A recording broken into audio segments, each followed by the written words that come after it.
Hello everyone, back to another YouTube video. Today's video is another James Bond video, ranking video, slightly shorter than last week, and another thing that many Bond fans would rank, and that is how I rank the James Bond villains. Not every James Bond villain, because well, there's about 55 of them, but the top 10 of my opinion of the best James Bond villains. I'm ranking them not well, purely just in terms of villainous, I guess you could say, their weapons, their gadgets, yeah, kind of just like reciprocal of James Bond, really, you know. James Bond, but the bad version, yeah, all about kind of their wittiness and kindness. So yeah, let's get straight into the video. So first of all, at number 10, I have Dr. No. I mean, from 1960, Dr. No, from Dr. No 1962. That's a bit of a tongue twister. I mean, honestly, the clues in the name, really, Dr. No. This is the first ever film we got introduced to. He introduced us to Spectre really, really nicely. And I've always felt that he has like a really cold kind of sense and very mysteriousness to him, which I really do quite like. I would rank him high on the list, but I think simply because, like I said, he was the first James Bond villain. They were still kind of trying to get the Bond formula, and he's only really in this film and never really heard of again. But yeah, nice to see that introduces us to Spectre. In at number 9, I have Drax from Moonraker 1979. Personally, I've really liked the film Moonraker for my review. I think Drax is really a very good villain, simply because I think he's probably hands down the most evil James Bond villain out of them all, if you think about it, because he's very much a fascist, like a Nazi-like character, because he wants to, of course, get rid of every human and replace them with these, like, you know what I mean, like superior, you know, like white people, and of course return them to the planet. So I think that's the thing. He's got there's much more to a deeper meaning to his character, like I say, compared to like other villains who are on this list. But of course, like I said, he definitely is a member of some Sean Connery villains we'll get to later, which is why I'm ranking him at number 9. In at number 8, we have Knack from The Man with the Golden Gun in 1974. Honestly, I think Knack is a really, really great character, a really great villain. He plays the role really well. Yeah, not really more needs to be said. I mean, the ending scene, the ending fight is very, very good. So yeah, I think that's a very, very good villain. In at number 7, just following Knack, also from 1974, Man with the Golden Gun, we have Francisco Scaramanga, who is again very nice, good villain. I think Christopher Lee plays him really, really well. I mean, again, in the title, The Man with the Golden Gun, he is the Man with the Golden Gun. Again, like I said, similar to Dr. No, he's a very kind of, he can be kind of jokey, but again, there's a very, very clear villainous to his character, which I think plays really well. I mean, he kills without even thinking. He has, like, of course, like, room we see throughout the whole film. It's like, you know, like the gangsters and the passageways and everything. It's quite cool. That's my rank at number 7. In number 6, going slightly more newer, we have Le Chiffre from Casino Royale from 2006. I think I'm probably ranking him number 6 quite high on this because Casino Royale is, of course, chronologically the first James Bond film, and also similar to Drax, he has got a very, very harsh tone to him, much more deeper meaning, of course. He is very much an evil character, and you really don't really like him at all, really, which I think is really, really good. He played the role very, very well, the actor. Yeah, I mean, he was great in the casino scene. He was great trying to, of course, poison Bond and trying to kill him, and Vesper. So yeah, like I said, I think he's just really, really great villain.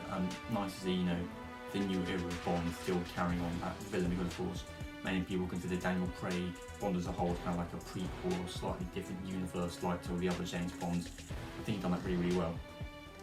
In at number 5, we have Kamal Khan for my personal favourite film, Octopussy, in 1983, of the James Bond films. Yeah, I think he's really, really brilliant. I think, again, India is really nice to set in. He plays the role in India very, very well. I think India really lifts up its character a lot, because I think if, say, the setting was, I don't know, Russia, I don't think it would work quite as well, because if India, his character, like we see the safari scene with the rifles and everything, plays it pretty well. Again, he's all about kind of, again, mass destruction, isn't he? Again, an evil character, you know, wanting to, of course, blow up all of, like, Western Europe and let the Russians invade and everything. So yeah, I think he's definitely a villain that I think everyone will be able to understand. You know, he's very much a villain that will carry on through time for the James Bond films. Yeah, again, his character is great, the actor played him is great, and overall, yeah, just a really, really great sinister villain. In at number 4, we have something that many people would consider in their top 10 list, but I'll put it anyway. We have Elliot Carver from Tomorrow Never Dies in 1997. I really like him because I think he's just very kind of quirky and gimmicky and very much got a comic relief-like villain, which not everyone would like, but I personally like it. I think he's very, very funny, works well as a villain, and again has a very, very sad demise at the end. But I think you get a nice, because again, like comic relief, a very good dynamic with kind of going. you like the villain but you still think he's the villain and he is definitely a bad person. His also very, very original villain. I mean, you know, he isn't about the mass destruction or the murdering or the killing, or he's just simply there to hack everyone's computer, which again I think is quite funny and nerdy like. So yeah, I think he's pretty good. In at number 3 we have my bronze medal spot for my villains. We have number 3 we have Oddjob, Goldfinger in 1964. He's absolutely brilliant. I mean, his hat just says it all. A hat, he throws a hat, it cuts the head off. How brilliant is that? I mean, this man has the gadgets and the kindness to kill. He is so perfect. He doesn't talk as well, which I think really does, again, make him not only memorable, but it fits his character much more better, I think, the fact that he does not talk. I would like to see if he was in maybe 1 or 2 more Bond films, but again, I still think he's a great villain.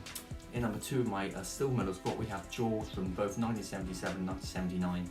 Spy Love Me and Moonraker. I mean, it was right, they brought him back for the second film. He was absolutely brilliant.